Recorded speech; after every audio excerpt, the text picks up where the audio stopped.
Inconceivable! Brothers don't shake hands. Brothers gotta hug.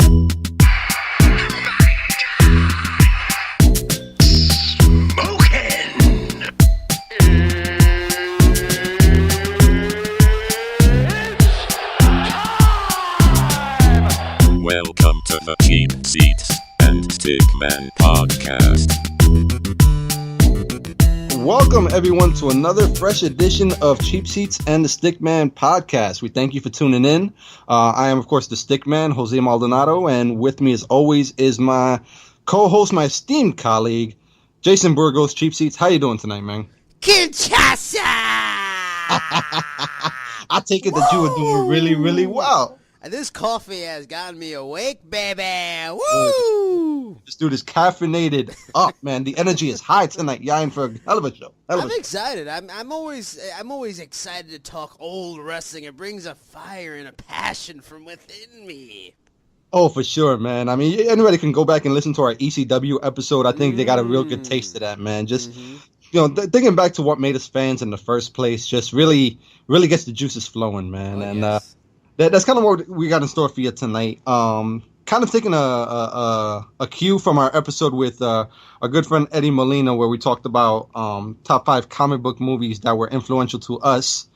Tonight we're going to go the wrestling route, and we're going to talk about top 5 wrestlers that were influential to us. Basically wrestlers that we were fans of and helped kind of shape us into the fans that we are today, the passionate wrestling fans, and kept that passion, kind of lit that fire inside of us. So, Jason, you excited about tonight, man? Your list is shaped up and ship-shape? I really had to think about it, and like we talked about before we started recording, I wanted to try to find guys that weren't so obvious, because I made an honorable mentions afterwards, because there are certain guys that are very obvious that, it was like, I wanted to avoid any crossover, so we didn't want to have, similar issues like we had on the movie podcast where, someone's possible number 1 was given away early, but... That was obviously how it talked, right?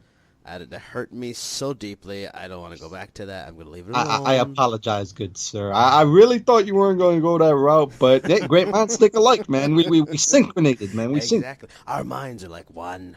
Yes. But, we might have a crossover or two here, but, I thought the same thing as you. Didn't want to go with the too obvious choices. I mean, obviously, there's great wrestlers that everybody was a fan of growing up. But, try to take a different route. I mean, there's one or two that just had to get on the list because they were that influential to me. Mm-hmm. But try to think of other things about the wrestling business that I love too. Just different aspects that make you love wrestling as a whole. It's not just the performance standpoint, but the different characters and just different effects that different wrestlers might have had at different points in my life. That's kind of the route that I took when trying to put this list together. Yeah, I totally understand that. That's a fair way to go about it, and it makes sense. I mean, now the key question here is who's going to unveil their famous, unbelievable list first? That is a good question, my man. I'll tell you what, I went ahead and got things rolling with the explanation. Why don't you do the honors and get us going with the list, my man? Ooh, I'm excited. Yes, follow me. Now, this one, I think I like this as my... Now, I'm going from 5 to 1. My final will be the best one. We agree with that? The last, saving the best for last, most influential? Yes, sir. Now, my 5 is very obscure, but not maybe too obscure if you were a fan at the time. My number 5, most influential... Coco Beware. Really? Yes. Wow, that's a left field pick. And I have notes. I made notes of why, because I know it's gonna be like, what, Coco Beware? Who is that? Or what? That guy sucked. You have to go back when he was he wasn't even at the peak of any kind of popularity. He was just kind of one of the guys. He used to be in the opening of the shows. But for me, I must have been, when I started watching it, I must have been 7, 8 years old. This is like late 80s going to the early 90s. This is the time where I really was big into wrestling. And he was such a unique and very kid-friendly kind of character in that he comes out, he has, blonde hair, black guy with blonde hair in the 80s. You know, this is before Meteor Man they were doing in that movie. Yeah, he was not down with the Golden Lords. Yeah, he comes out with the parrot Frankie on his shoulder. He's doing the parrot wings and everything like that. He has the look. He had like he had like I made the note. He had all the elements of a fan-friendly 80s wrestler. Specifically, he had funky glasses, sort of akin to Macho Man, colorful clothes that were just a mishmash of all kinds of things, the energetic attitude, the flapping wings, and the pet. You know, it drew me to him. He was so interesting. Also, he was a smaller wrestler, so I've always been a fan of smaller wrestlers as a smaller fellow myself. You know, so he was part of what made wrestling interesting to me. He was one of the reasons I watched, like him, and even like to a lesser extent a Junkyard Dog, along with certain other guys. That's why he was influential to me, because he was so cool as a child that he was part of why I just started watching and loving wrestling in the first place, because of weird, unique characters just like him. You know what? I can see it, man, with that explanation. And you're right. You know, with the age that you were at the time that Coco B was around, yeah, he was totally aimed towards you. You know, he was that, like you said, a kid-friendly act.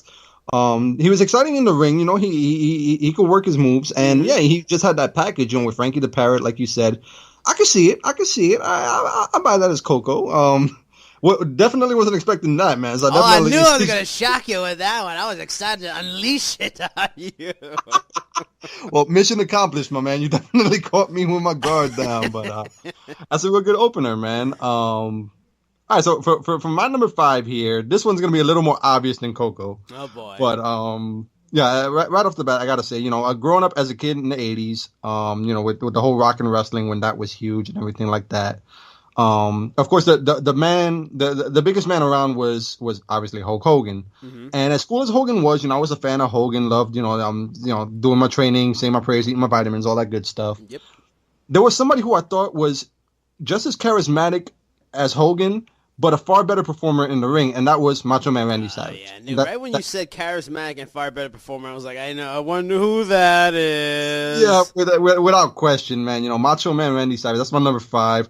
Macho Man was next level. You know what I mean? You know, everybody still imitates him to this day. Everybody knows his speaking mannerisms. Ooh, yeah, and all that stuff. You know, dig it.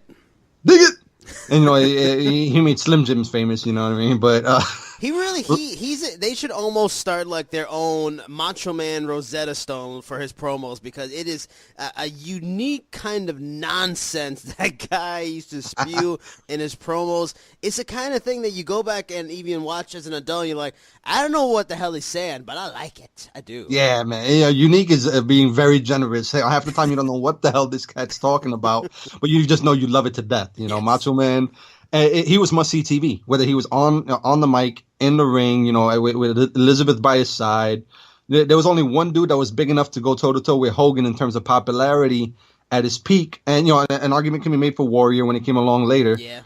But, you know, Macho Man Randy Savage to me was a better package than Hogan. So I always lean more towards Macho Man than I do with Hulk, and he's my number 5. That guy's fascinating because, you know, like, I totally get why you put him in. He wasn't influential to me because he, you know, was kind of like the bad guy flip side to a Hulk Hogan and a lot of other guys at that time. And, you know, he had a weird character in that. Him and Elizabeth had this weird, like, domestic battery boyfriend kind of weirdness going on. Yeah, and it might have been shades of what was really going on with this adversary. Yeah, so I mean, it was weird, and then he was. I mean, I can totally see why some people it worked, but for me, it was like he was so intense. It was just like, whoa, calm down. Yeah, I mean, you know, if you just look at his neck, it looks like he was ready to pop at any moment. Yeah, but I mean, it took. Yeah, like you said, yeah. But yeah, it worked for me, especially when you got stuff like, you know, the famous Steamboat Savage match at WrestleMania 3, yes. His quest to the title at WrestleMania 4. I was totally invested in Macho Man. Even for WrestleMania 5, I was kind of rooting for Macho to beat Hogan, but, you know, of course it wasn't to be. Hogan was going to save the day against heel Macho, but I don't know. I always liked the Macho, even when he was the Macho King. You know what I mean? It took me until my, you know, teenage years to really appreciate it. I think when I really started to get like, when I became a Smart fan, around that period, that's where I understood how great he was, and I used to love the Macho Madness version of him in WCW. That was like a cool one to me. But that's a fantastic fifth pick, and I could totally see it. For me, my fourth pick, this is one where when I really thought about it, I was like, okay, yeah, I think he fits more. He was influential, important. He's so unique, and he's become a special kind of performer. My number 4 is Chris Jericho. Wow, Y2J getting love, man. Because Very cool. When I go back and think about it, I had to that was a guy that I know the ones that are most influential to me that I really deeply cared about is the ones I really put on this list. And I remember when he debuted in WWE, which to this day is still my favorite introduction ever of a performer, along with one of my favorite ever theme music. Like, from that point on, I really rooted for him. Like, I was like hoping the best. Like, I still remember to this day that when he lost to Triple H, when he beat Triple H for the title on the episode of Raw, and then come back for commercial break, he has to give the title back. Like, that was it made me mad. Like, it bothered me and those kind of things. And I had like a rooting interest in him. And for one, he was just fascinating to me in that he's similar to like my number 3, just on a lesser level, in that he was a bad guy that intrigued me. And I was intrigued in his WCW days because I loved, one, the Ralphus stuff, the crazy hair that he would do. The ponytail. And one of my all-time favorite just bad guy and WCW moments was this guy going out to the ring with his old school 90s printout and having his whole Man of 1,001 holds thing and listing all his holds, because he was countering Dean Malenko. Like, those kind of things, were just amazing to me. And he was like the new breed version of like Bret Hart, Shawn Michaels, where he was a small guy, wasn't the traditional look, but he had to break that glass ceiling, and then it's been all solidified in the last 10 years. Where I was saying to a friend a couple of days ago, who's not even a big wrestling fan anymore, and they were kind of like, yeah, I can see it. And that this guy, if you would have stopped his career at like say 2005 or 2006, you'd be like, he's a great one. He's one that wrestling fans will remember forever. He's probably like a top 25, top 30 all-time performer. But what he's done in the last decade with the CM Punk stuff, the stuff he did on SmackDown, where he was working hard to be the real true heel, most bad guys should be, up until now, this stuff with the list, he's arguably a top 10 all-time performer now, and that's part of why he's my number 4 most influential wrestler. Nah, definitely. You're not going to get anything up from me from Jericho. Huge Jericho fan as well.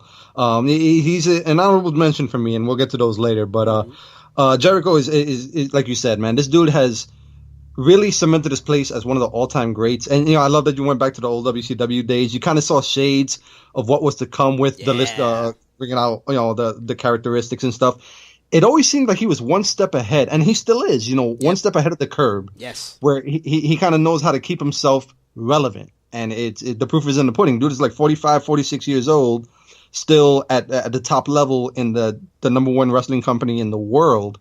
And, he was great in the ring as well, great in-ring performer. But, the characters that he would portray, whether it be as a heel, he always knew what to bring to make himself stand out. And that's really important in the wrestling business. And Jericho's one of the best at doing that. So definitely great choice, man. Mm-hmm.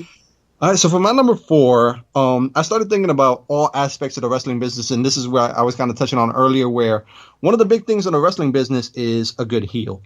So you obviously want somebody to boo, somebody to go against the baby face and want to root against. But when I was small, I started to think back to the heels that really, really made an effect on me in terms of like literally terrifying me as a little kid. And there were some good ones back in the day. Oh, for sure, man. You think back to cats like Abdullah the Butcher, to Vader when he was, a heavy heel. There was a lot of cats, even Taker when he was a bad guy. Yeah. But one that really, really got to me as a little kid and really terrified me was Cactus Jack. Really? I thought you were going to say Jake the Snake. Cactus. I didn't really see too much Cactus Jack back in the day. I didn't watch too much WCW. I'm curious on why he's on your list. Yeah, I was a big WCW kid growing up, even more so than WWE during that era. And Cactus really did it for me, man. And I think that it was the level of commitment that he brought to it. There wasn't any other heel like him. Like, they brought him into feud with Sting, their number one babyface. And right off the bat, I'm like, who is this crazy cat that just is relentless, And Cactus would do things that nobody else would do. The storied history of Foley kind of being banged up and stuff. That was all evident in the WCW days. Dude was diving onto concrete, the bang bang, the twisted facial mannerisms, just everything that he brought to it really, really got to me because there was no one else like him. In kind of the cartoony era of the WWF back then and the WWE now, there wasn't any heel like him on that side. And when you go to WCW, you had the cocky heels and the traditional heels, but no one like Cactus. Cactus to me was like a next level type of heel. And you mentioned Jake the Snake, the same kind of thing he was going on in WWF with his angles with Undertaker and Macho Man and everything.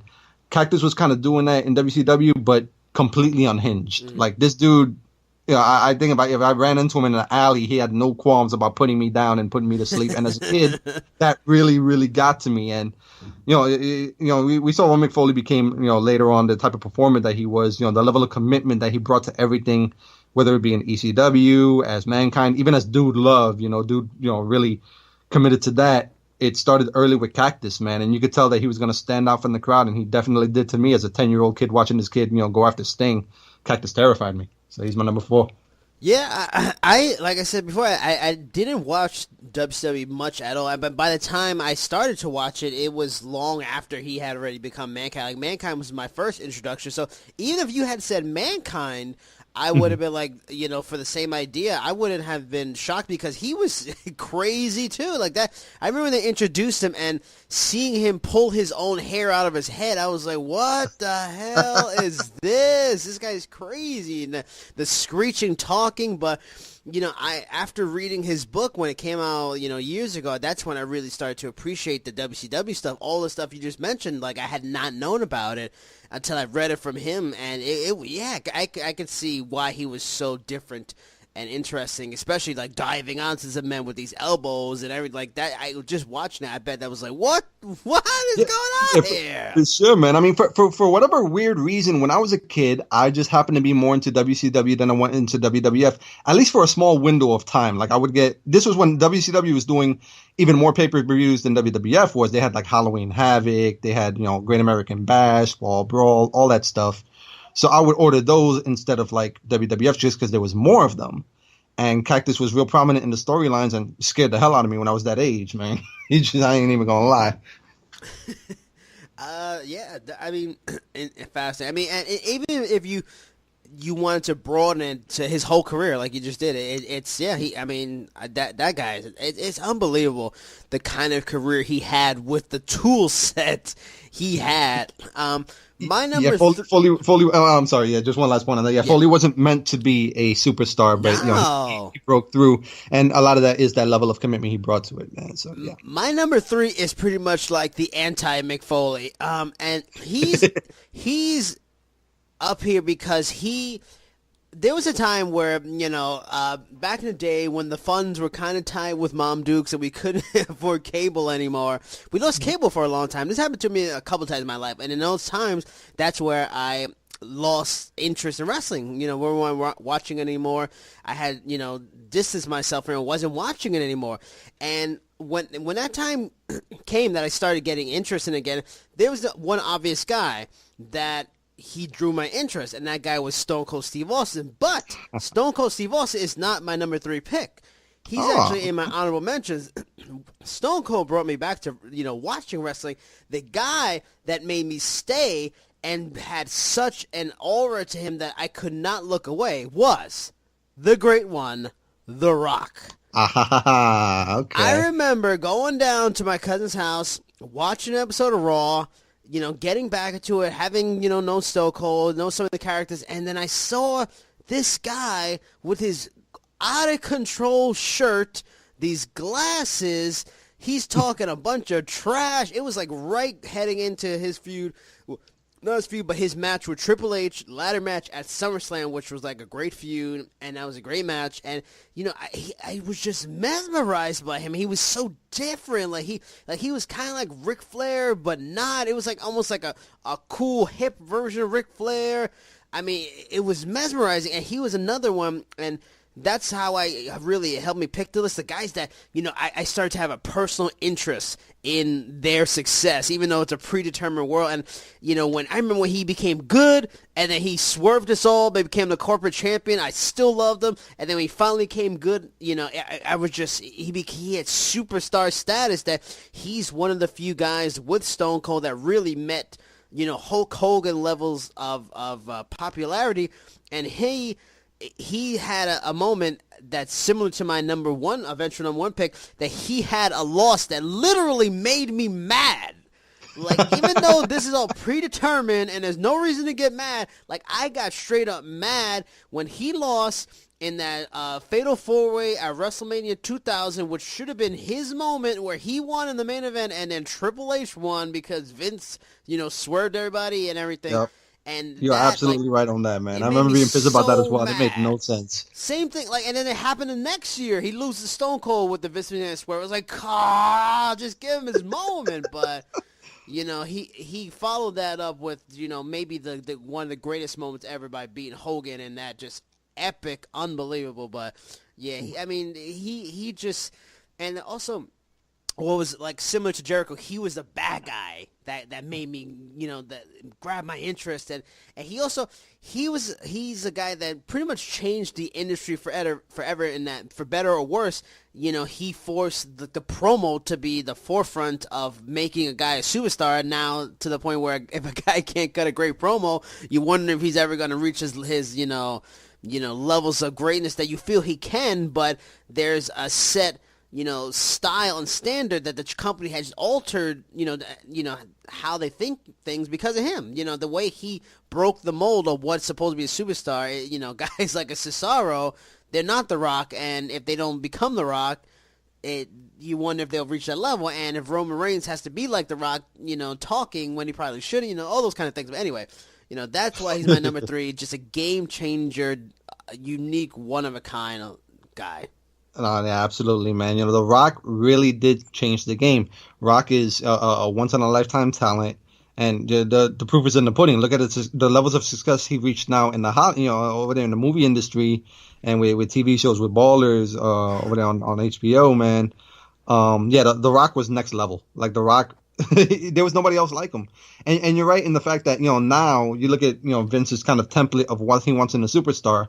That's The Rock. Mm-hmm. You look at the template. The number one superstar in the company is expected to be just like The Rock. He's the equivalent of a 4-quadrant movie where he has it all. He's good in the ring. He's great on the mic. He has that charisma. He has the look. He's the total package. And absolutely no question, The Rock is one of the all-time greats and a keystone of maybe WWE's most successful era, the Attitude Era. So totally feel you on that, man. Yeah. Yeah, so for my number 3, this one's a little more of an obscure pick, kind of like your Coco Beware. This is my Coco Beware. Ooh. Yeah, us being the wrestling fans that we are, obviously we're great fans of great performers in the ring. There's been a lot through the years, with that kind of that high-flying style, like, Eddie Guerrero, the Rey Mysterios, that kind of a thing. Mm-hmm. And early on, I mentioned that I was a more of a WCW kid for some of my formative years, and the one that really did it for me during that era was Flying Brian Pillman.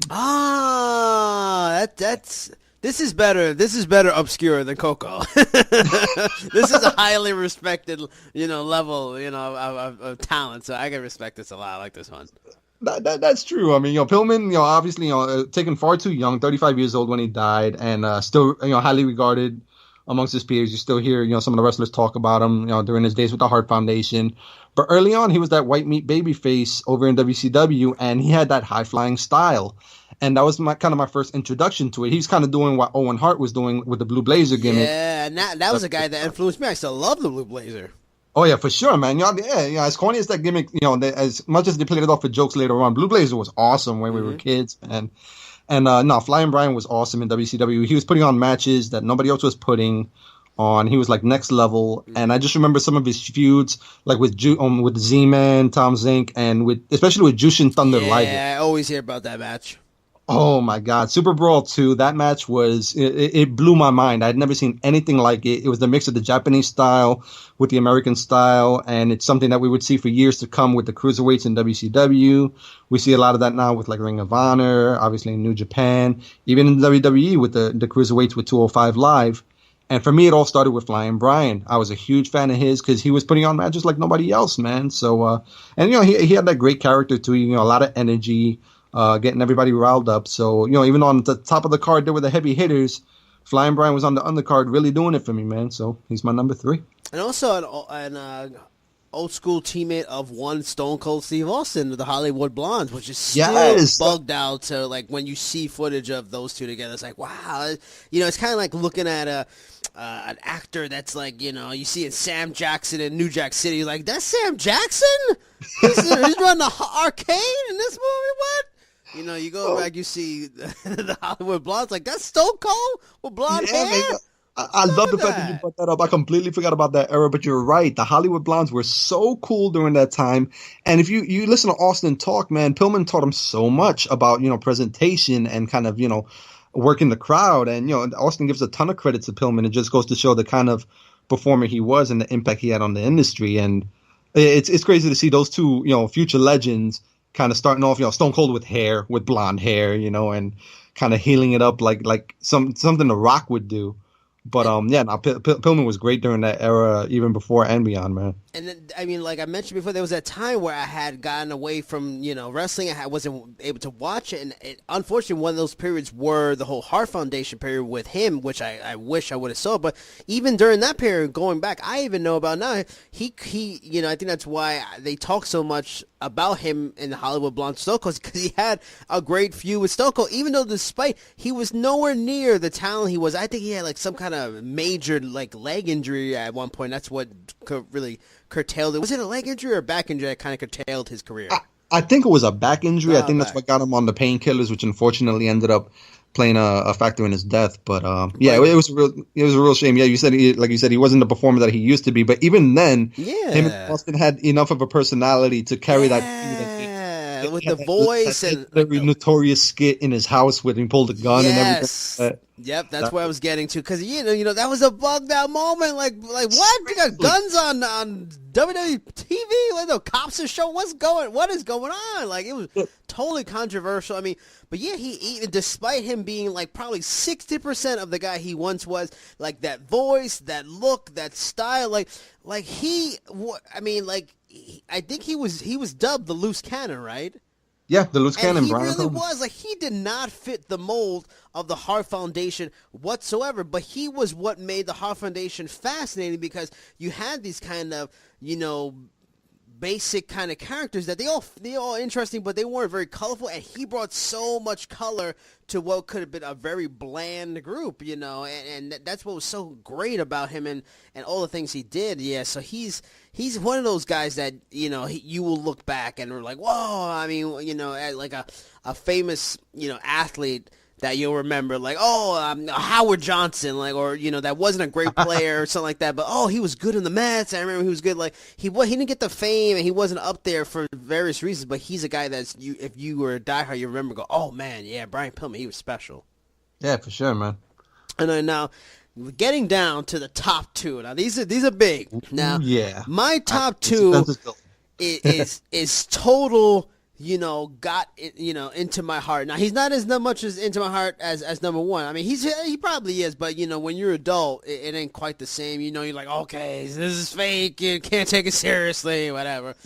But again, now there was two periods in my life where I had kind of gotten away from wrestling. It was that time, like in the late '90s, early 2000s, or more like late '90s, where I got away, wasn't having cable. Miss Hart Foundation, or a lot of NWO stuff.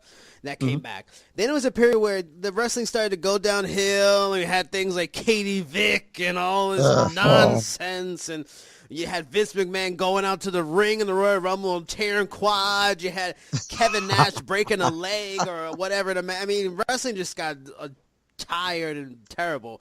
There were some dark times. They were. Yes, they were.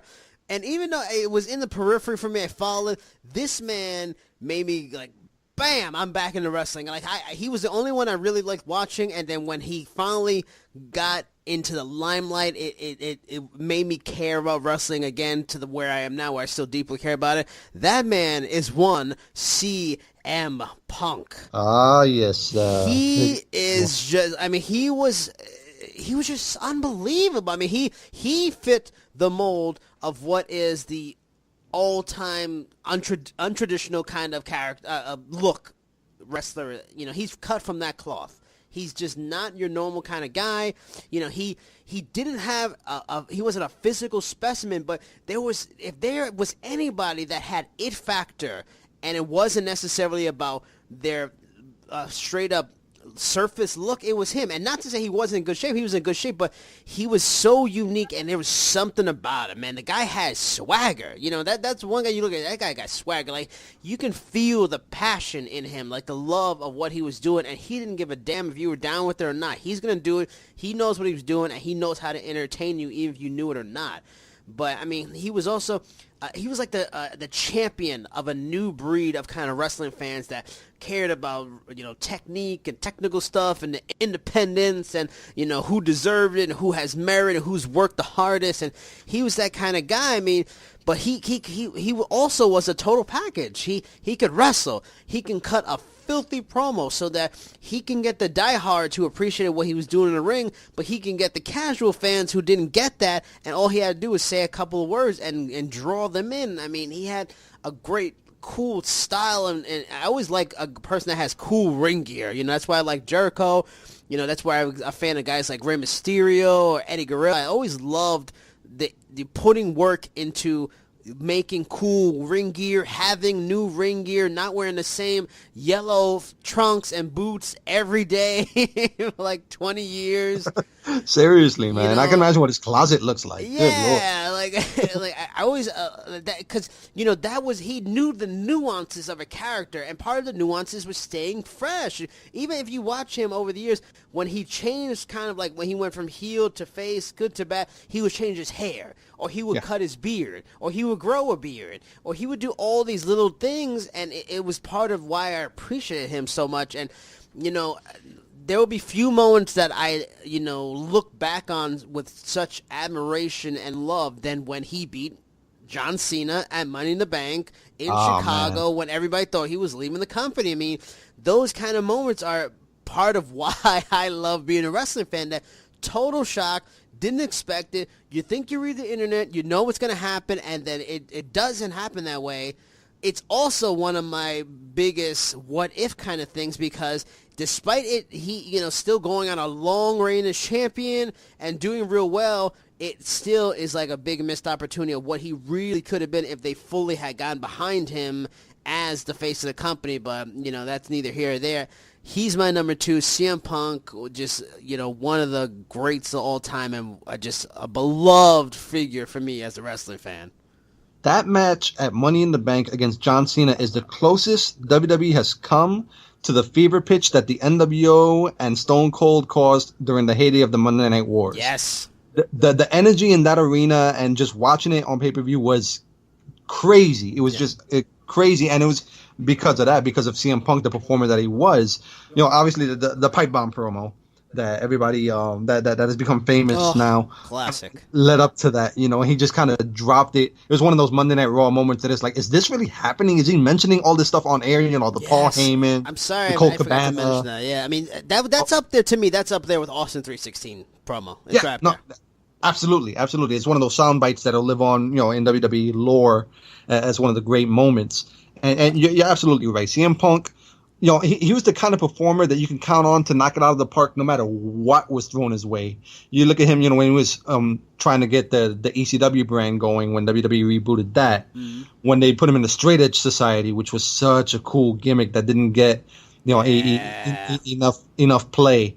Whether he was a heel, whether he was a face, and then, you know, when he just became CM Punk, straight up total, going against the grain, going against the authority, he was just the, you know, most electric guy on television, man. And to boot, he was a hell of a performer too. So Yeah, he was a guy that he was not physically gifted, say like a Seth Rollins or Randy Orton, but he Right. maxed out what he could because of his passion. I mean, this is why he's a very close, second to my number one. But I love people that make me remember, like they touch me so much in specific little moments that are forgotten about by a lot of other people. But they had, like, again, the nuance of it. Two of it stick out to me. One is when he was at the height of the CM Punk powers, when everybody was starting to hop on board. There was a lot of bandwagon jumping, including things like ESPN to this guy.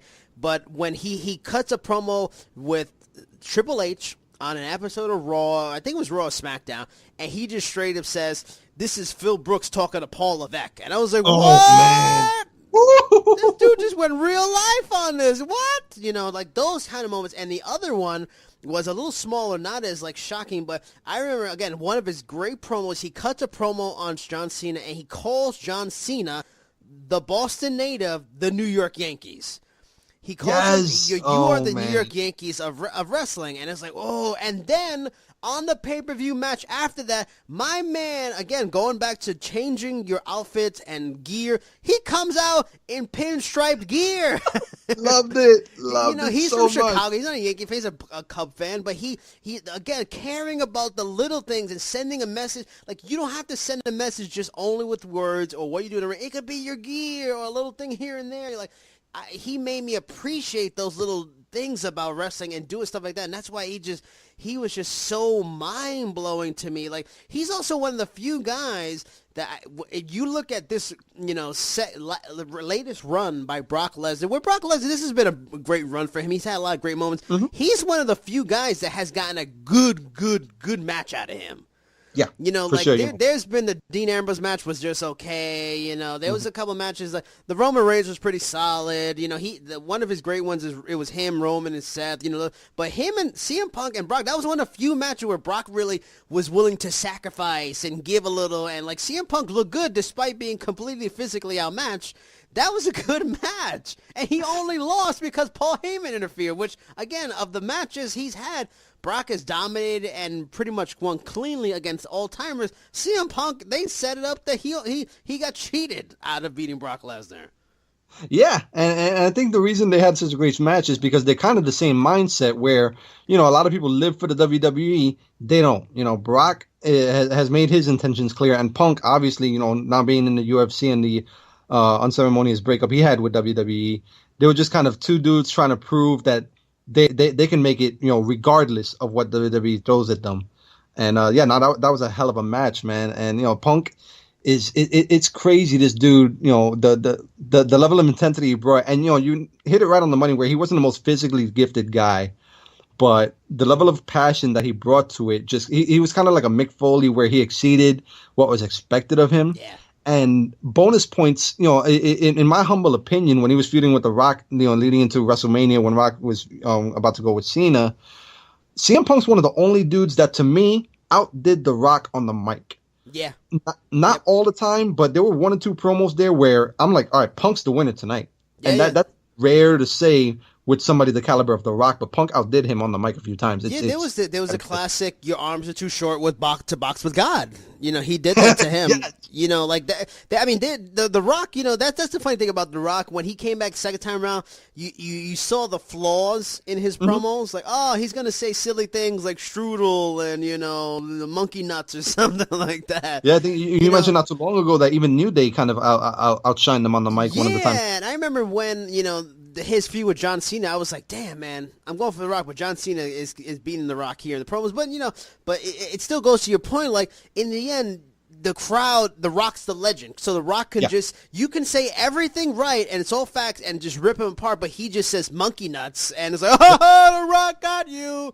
Yep, and he got plenty of catchphrases to fall back on. Yeah, so there's always but that. Guys like Cena and Punk, even though they were in there in the hurricane of the moment with this legend, they completely held their own and in the end probably turned the crowd to them because they were able to tell the truth or just be so unbelievably talented that The Rock's greatness could not stand up to what they were doing. And you're right. I mean, he did. He made that feud great because The Rock was pretty much doing part-time work, and he was the one pushing it. And that's part of why Punk left, because he had to drop the title to him, and he left. And that pay-per-view, he was doing all the work for a guy that was doing half of it. But yeah, I mean, salt in a wound where they introduced the new WWE title after Punk dropped it and gave it to The Rock. Yeah, but he had so many great moments, like his feud with Chris Jericho in WrestleMania. The stuff with The Rock, the stuff with John Cena, getting over on John Cena a lot of times. I mean, yeah, he had. I mean, I remember his feud with like The Undertaker and SmackDown was big. I mean, he had so many cool ass awesome moments. I mean, he was there when they introduced the Shield. All those really epic things, man. He just unbelievable. But, we're getting far off. I want to know who your number 2 is on the list. Well, my number 2 is one of these dudes where, we touched on it earlier with the WWF, what they were doing in the 80s, the over-the-top characters like Hogan, Savage, and then you got cats like, Honky Tonk Man, Brutus the Barber Beefcake. It was that kind of presentation, and it was fun, and it was cool. But over on the other side of the coin, over in the WCW and NWA, there was one guy on top doing things that were just next level, considered maybe the greatest of all time. Definitely influential to me as a kid because I'm like, all right, this dude is like no one other, and that's Nature Boy Ric Flair. Interesting. All right. Yeah, I was a big Flair fan growing up. Big fan of the Four Horsemen. To me, the Four Horsemen were the coolest thing going. They had the revolving door going for a little bit, but it was always usually Flair, Tully, Arn, and whoever the fourth guy was, whether it was Luger, Wyndham, which was probably the best iteration of it. But Ric Flair at the top. And Ric Flair was the dude with the sunglasses, the suits, jet riding, limousine flying, kiss stealing, wheeling, dealing. Flair was doing things that I didn't see anybody else do in terms of the performer he was in the ring, because he was a heel, a real cocky heel. Understatement. I mean, it doesn't get much cockier than things like my shoes cost more than your house. He would drop lines like that on a weekly basis. Yeah. And there was nobody that could touch him on the mic. And then you see him in the ring.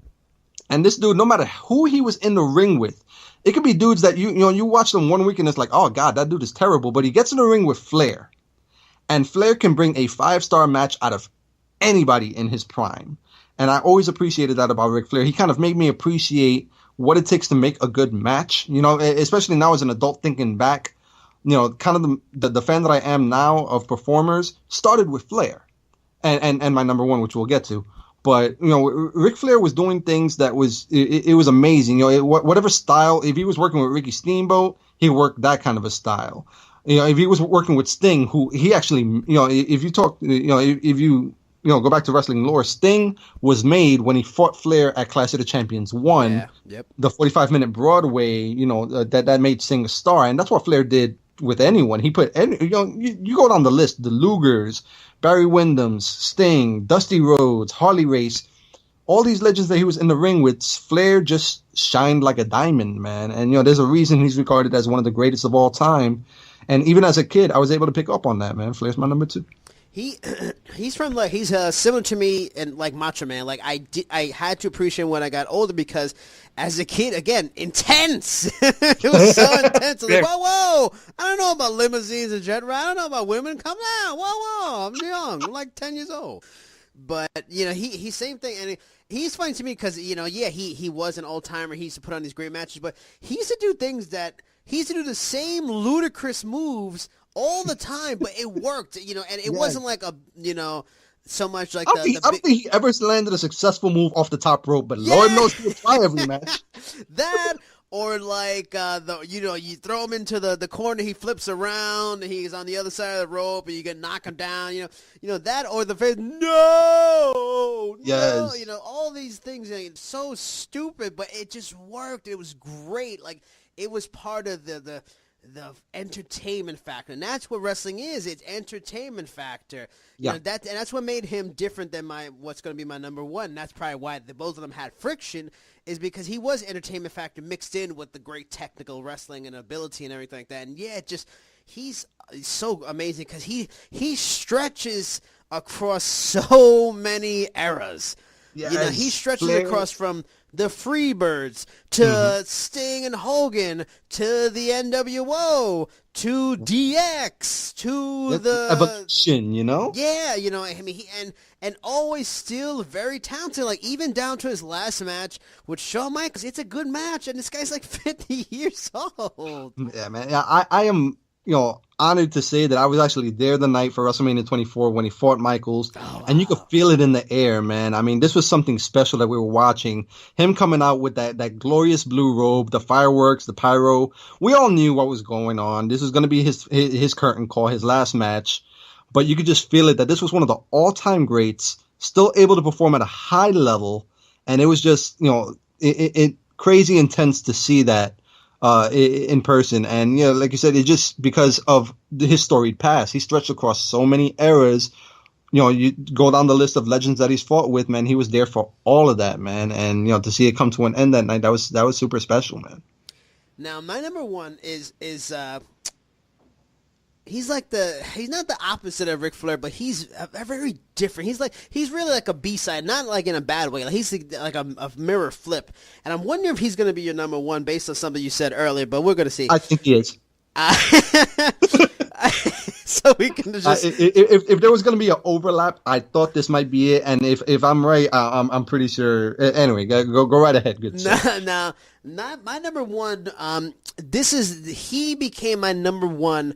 Matter of fact, this makes me think there were 3 periods when I got away from wrestling. It was like the Hulk Hogan era, and I got away and got back in with this guy. Then I got away, and I got back in with Stone Cold Rock. Then I got away and got back in with CM Punk. But this is the first time where I started becoming the quote-unquote smart fan, and he was the guy that helped me, say, okay, that's good wrestling. Oh, that's, realize, oh, this is a strategy, and, oh, telling a match as if it's real life, like there's a strategy, like he's going to work the leg, he's going to work the arm, there's a strategy to this, it like trying to make it a blending the lines of real and fake, and my number one guy is Bret the Hitman Hart. Is that your number one? Sir. That is my number one, man. I tried to avoid it, but I couldn't, man. I'm pretty sure Bret meant as much to me as he did to you, good sir. Bret's super influential, man. Now, let's see. Like I mentioned with The Rock, that The Rock had the second moment where I literally got pissed. I don't know about you, but when he lost to Shawn Michaels in an Iron Man match for that bullcrap tie and Gorilla Monsoon came out, I got mad. Like, I'm not watching wrestling anymore. This is ridiculous. I will say I wasn't upset that night. I liked Shawn too, and he's an honorable mention to me. I kind of like that he had his moment, but I could see why you would be upset with that, especially with Bret being who he was, I got mad. I'm like, dude, he had him in a sharpshooter. It was over. Y'all stop the clock. They're ridiculous. Who's going to win that match? Oh, my God.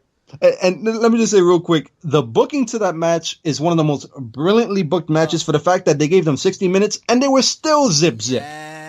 That was such a smart move because it showed that whether it was an Iron Man match or not, these two were just that awesome. And that's why I liked when they the second Iron Man match with Rock and Triple H, they did the opposite. It was like like a final fall of like 4-5 or something like that. But because that first one it was like the wrestling version of the pitching duel, or the defensive battle. It was unbelievable, and like the pace and like that was one of those matches that made me appreciate, well, okay, this is wrestling, and maybe get what they're doing, and like, okay, they got to pace themselves, like this is hard work, this is a lot of stuff to do.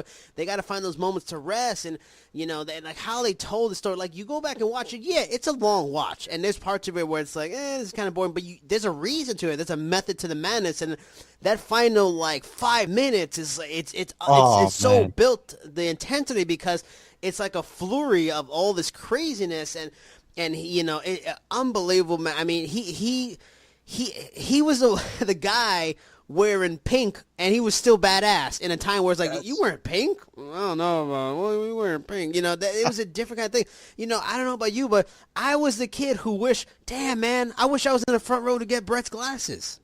Yeah, absolutely, man. I was so envious of those kids, man. One of the pairs so bad. I hated those kids like I hated kids on Double Dare. Like, I want to be on Double Dare, too. I want Bret's glasses, too, Dude, we had very similar childhoods, man. We had similar wavelengths with that. That's why we're brothers.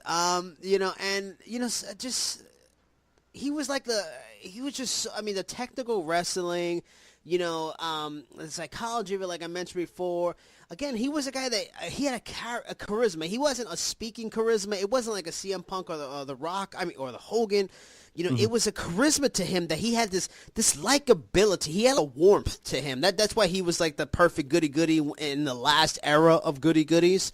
But he had like a warmth. There was a likableness, but it wasn't goody-goody in that it was like Hogan and holding the kids kind of over the top, fresh white bread.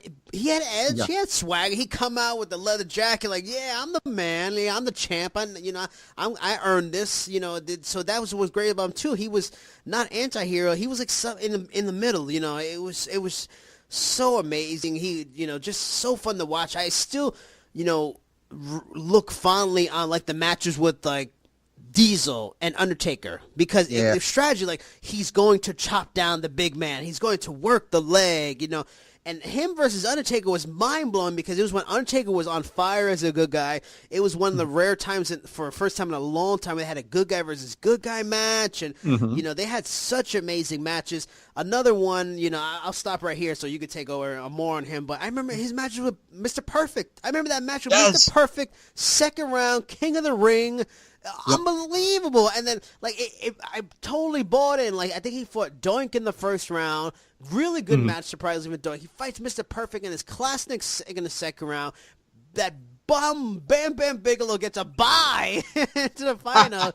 He gets to fight Bam Bam in the finals on a bye. And I was like, I was amazed. And then Jerry Lawler effed it all up. Because I didn't even know who Jerry Lawler is. I was like, who is this guy jumping Brett? What is That's this? Right. Making me mad. Coming straight out of Memphis, man. Yes. You're right on that, man. And it's so funny that you mentioned the Mr. Perfect match at King of the Ring, because the match that did it for me was actually against Mr. Perfect, but at SummerSlam '91. That was the first pay-per-view I ever ordered in my life. And that match right there was an eye opener to me for the same reasons that you said. Brett was a thinking man's wrestler. And, in the way that Hogan, like you said, was an over-the-top kind of babyface, like, tons of energy, Brett was cool. It was cool to like Brett. He just had this aura to him, this swagger to him. And, he'd be in the ring just busting out these moves. He was so smooth in the ring. Smooth as silk. And, in the similar vein of Ric Flair, where it's like, a lot of the moves were coming. That whole sequence of doom at the end where, he'd drop the elbow off the second rope. Yep. He'd kind of do the leg drop between the groin, kind of start working the leg. Bulldog. Right. You knew the moves that were coming, but, once that sequence was coming, Brett would set it up. And the rest of the match would be different depending on who he was fighting. Like you said, with the bigger guys, he'd be fighting Taker, he'd be fighting Diesel, he'd work the leg. Somebody with Michaels, he could keep up with the athleticism. When he was feuding with Owen, an epic feud, brother versus brother. And that WrestleMania 10 match is another classic. I mean, that's another thing about Brett. His resume speaks for itself. Yeah. There's just classic upon classic upon classic. Brett was, an all-time worker. And even, going back even earlier, man, the Hart Foundation is still maybe my favorite tag team of all time, even more than LOD, more than the Dudleys. I was a huge fan of the Hart Foundation. So when Brett started breaking off solo and starting having that kind of success, that made me even more of a fan because I was already invested. And he didn't let me down, man. Brett was awesome. I mean, and he's another guy that not, overly produced, but his theme music, like, dun, dun, dun, dun, dun, like that, when that hits, I used to get so pumped. I used to love his theme. And then, like, the camera would zoom in on him coming out, the leather jacket. He's another one that he has moments, I remember, like, that people usually forget. And it's different than, say, CM Punk, where CM Punk's moments were, often promo-related, though he had a lot of wrestling. His moments that I remember big time were wrestling-related, and not saying something as, like, a 12-year-old, 13-year-old at the time. Like, I remember these wrestling moments. One is a lot of oft-forgotten-about match is, I think it was, like, an episode of maybe Wrestling Superstars Wrestling Challenge, one of those Saturday morning or Sunday morning shows. Him and 1-2-3 Kid tearing the house down. That was on Monday Night Raw for the title, and I remember was it Raw? Being so okay.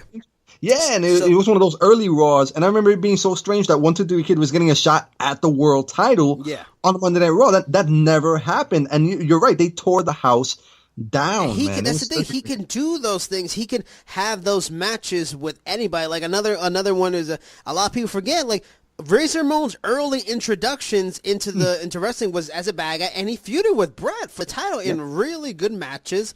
You know, he helped to introduce guys either foreign or former stars and that I had not known about, and he had brought them to the forefront again. One is Hakushi. Like, I had not known about Hakushi in Japan. I didn't know nothing of Japanese wrestling. He comes into the WWE with his crazy, calligraphy-looking writing all over his body, all that kind of craziness. And that's another, theme song that wasn't overproduced, but still awesome theme song. I love Hakushi's theme. Yeah, I mean, but they had crazy matches. Like, he helped to introduce a style, the Japanese style, and more of an aerial style that wasn't prevalent on WWE TV as much at that time, having amazing matches. Another one was he was there to fight Lawler. Lawler was well past his prime to make him still relevant. And he's another one that they had a great feud and a really good match tied in with Owen was Bob Backlund. They brought Bob Backlund's old booty back.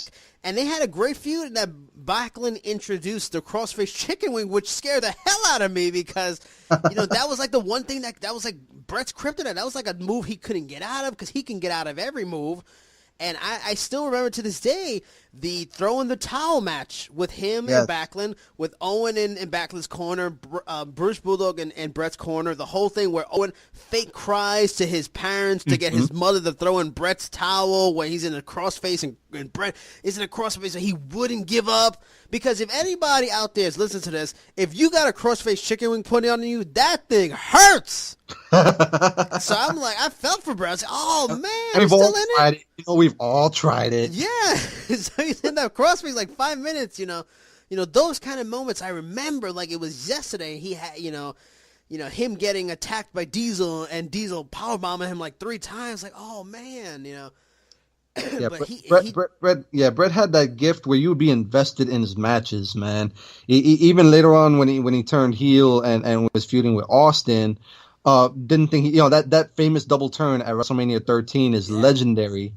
And Bret being a babyface for so long didn't think he could pull it off as a heel, and he pulled it off great, man. He was a great foil for Austin, man, and even for like Shawn Michaels when they had that little feud leading into Survivor Series, famously. Yeah, Bret was aces all around. I mean, and the end of his career is remembered more negatively because he has historic negative moments, like Montreal and the disappointing WCW run and like the concussion with Goldberg. Yeah, so but even then he still has so many massive moments. Like another moment I remember clearly, and it was cool to me, but at the time a lot of people probably didn't love it. But it was still cool. I loved the reformation of the NWO when he was the leader. Do you remember that? Yeah, that didn't last long, but that was if they would have ran with that was a cool little. Hall, Nash, and Jeff Jarrett. I think maybe Scott Steiner was in it too. Like that was like a bad ASS team. Like that was like, wow, this is gonna be a sick NWO, and it was WCW. It was gone by like 3 weeks later. But of course, of the many iterations of the NWO that they tried, that was maybe the coolest one aside from the original, of course. Well, I mean, I would put Wolfpack number 2. Oh, yeah, good point. Another one with a theme song that I used to love too. Yeah, I forgot about, yeah. I was thinking of later on Wolfpack when, everybody and their mother was involved, but but you're right, you're absolutely right. I think some people's mothers were actually in the Wolfpack too, which is great. Judy Bagwell, we're calling you. Good Lord, WCW. Oh my God, Judy Bagwell reference. I haven't heard that name. Oh my God. That just strikes fear into the hearts and souls of all wrestling fans. But I'm glad that we had the same number 1. I mean, he was just an amazing. Just he was like the good guy that like the girls and the guys both kind of like. Just is so awesome. The end of he was like the last refugee of an era that's like long gone, but. He was, the champion of a time where wrestling was more in a valley instead of a peak, but he was still the man, held the belt, did the hard work, was the workhorse, all those kind of classic things are just unbelievable. I mean, but, aside from that, who did you have actually on your honorable mentions? For my honorable mentions, I had Hogan. Can't front. Hogan was, the biggest star of one of the biggest eras, and I was a fan. Yeah. I had Undertaker. Undertaker, Yep, I had that one dude, too. is an absolute legend. Had Taz. I wanted to get ECW mentioned in here, and of all the ECW guys, Taz and Rob Van Dam were probably the two that really did it for me during ECW's peak. Taz, I actually had an unhealthy, love for Taz because what's weird is that Taz, I didn't really follow a ton in ECW. I followed it towards the end before he left, but I had like this love of him because once I researched him, like he's from New York, he's little. Again, I love the little guys, and I was there for his debut in the Garden, one of the few wrestlers I've ever been to. So he was one of those guys that I got invested in, and it was such a disappointment, not his fault. But I like it was so deep my love of Taz in that small period of time that I had the orange glasses. I had like the little what's that the Dickies shirt that they had of his, the black shirt. Oh I yeah, had with the the Taz logo regular on there, the yeah. T-shirt. Oh my! I was an unhealthy love of Taz at one time, but You Taz were a is fan, great and rightfully so, man. Taz in his peak was that dude, and I wish he would have gotten a better run in WWE.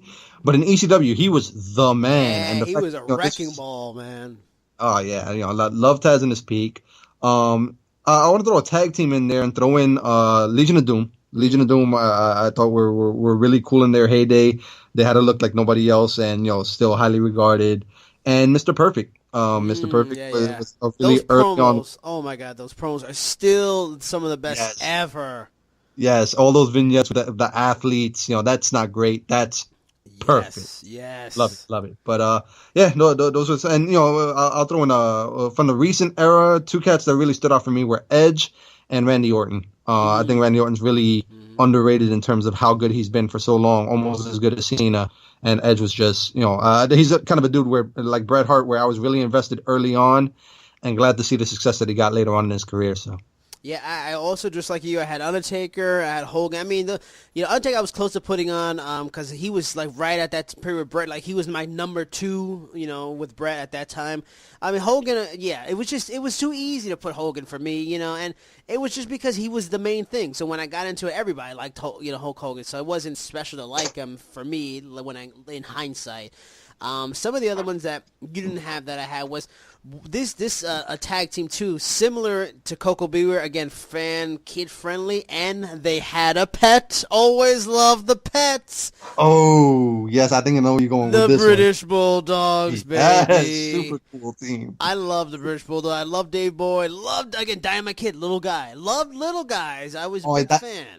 Dynamite's another one that's hugely influential. If you ask a lot of cats who was an influence kind of during that time, yeah, that Dynamite was awesome, man. And I don't know if you've seen any of his Japan stuff against like Tiger Mask. Oh, I've heard about it, but I've never sat down to actually watch it. Oh, that's worth looking up, man. You'll see definitely shades of what we see now. You'll see that back then, and that was in the '80s, so that was amazing to see. I mean, they those kind of things. Like, it's funny. WWE is again. It was so kid friendly. They had things like that. They had Frankie the Parrot. They had Matilda the Dog. They even had Damien the Snake. They had animals and pets. All those kind of pet mascots. Which I used to love. That's why I loved it back then.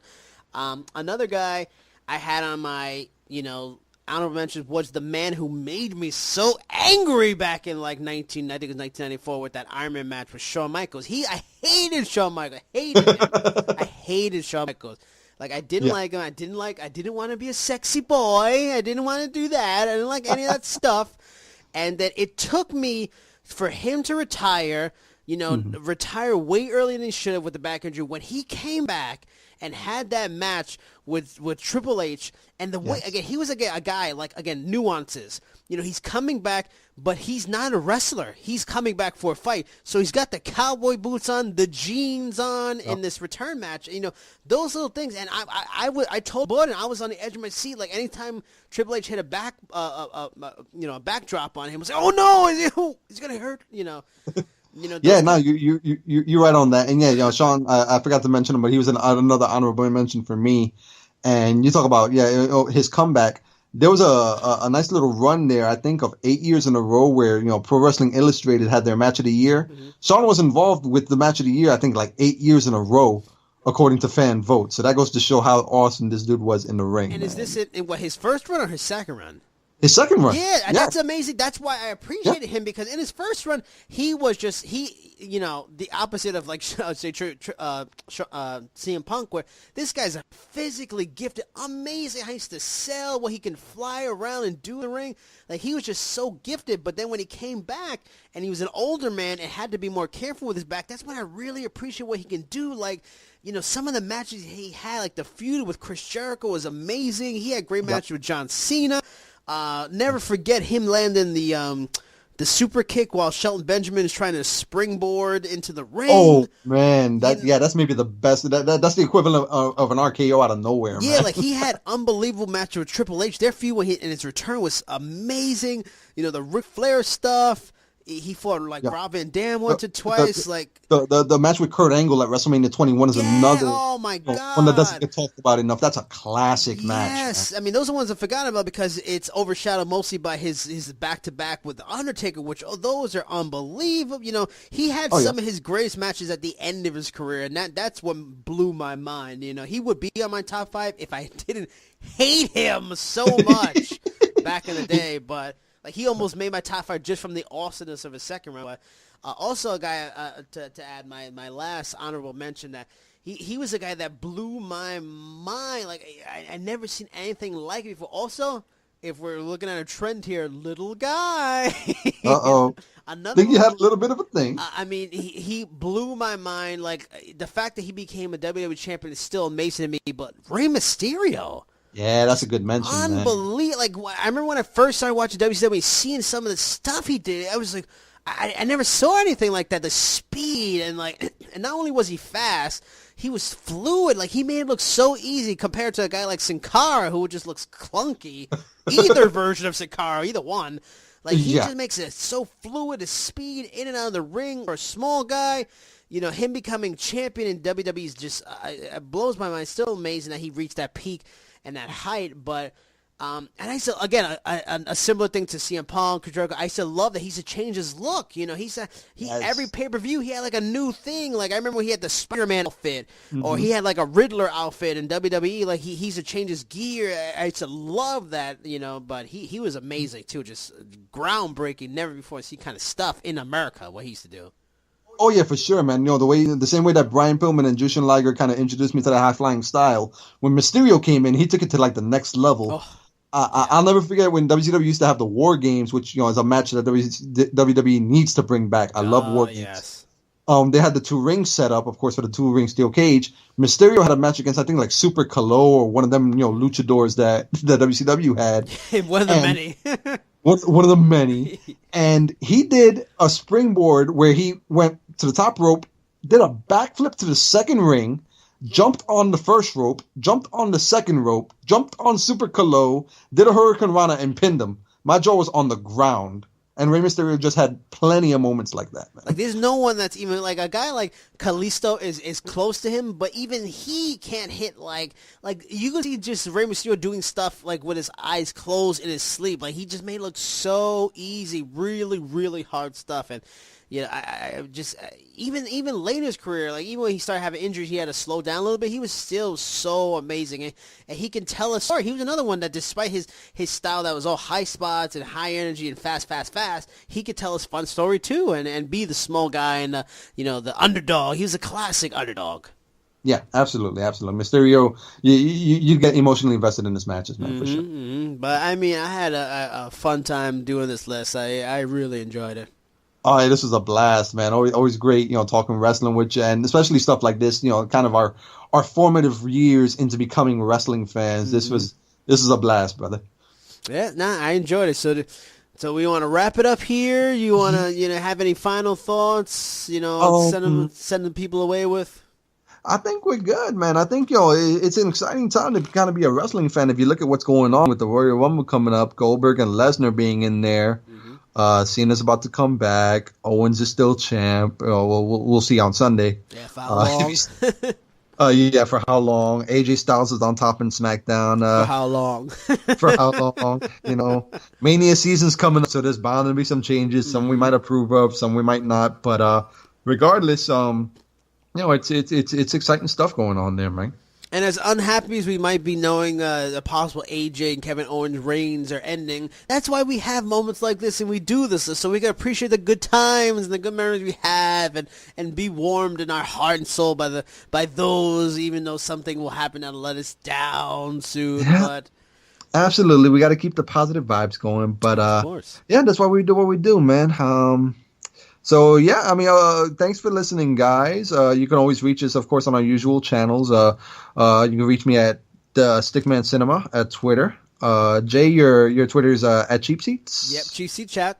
Cheap Seats Chat, and of course, you can check out many of Jay's articles on various websites. The dude is bussing it out, man. Get out there and look at this dude. This dude's doing great things in the MMA world. So keep an eye out for Jason Burgos, man. This dude is up and coming. MMAsucker.com, name drop. There you go. Oh, there you go, my man. And yeah, I think that's a wrap, man. Thanks you guys for listening, and we will catch you guys on the flip side. Peace.